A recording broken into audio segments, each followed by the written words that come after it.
Japanese romantic comedies have been quietly dismantling the protector-protected power dynamic for years, but this 2026 anime does it more literally than almost anything else I can point to. The entire premise rests on one structurally interesting inversion: a physically small male protagonist assigned as guardian of women who tower over him.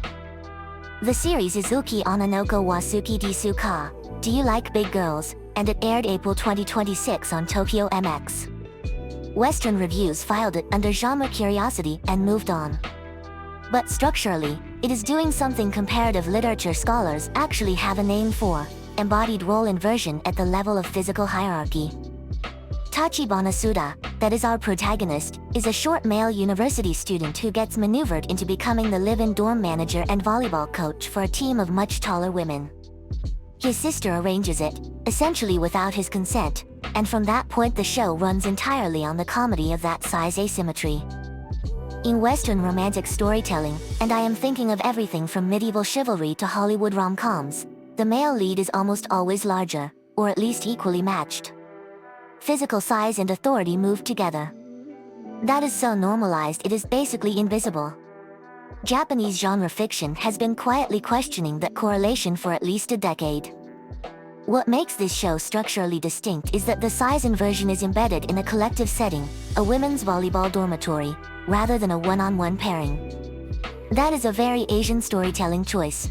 The group carries as much narrative weight as any single relationship. Suda does not pick one person, he navigates an entire system.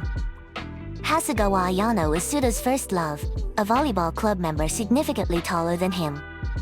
The show does not treat the height gap as a punchline she needs to overcome.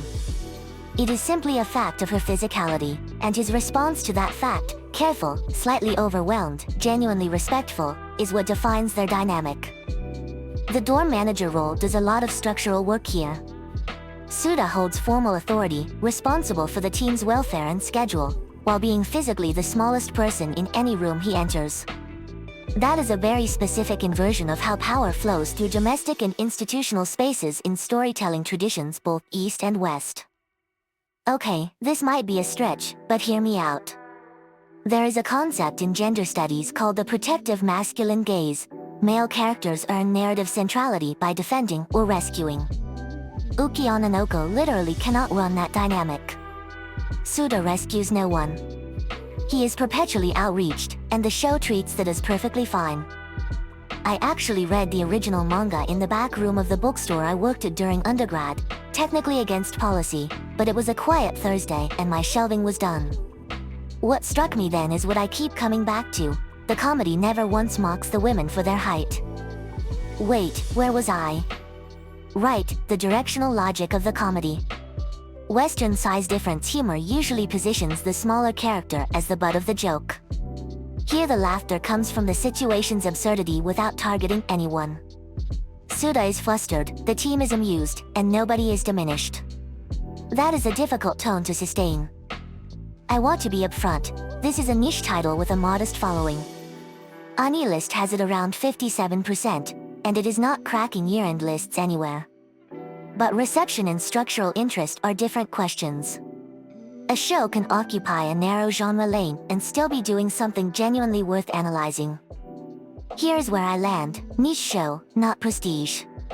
But as a case study in how Japan handles the protector dynamic differently than the West, it holds up.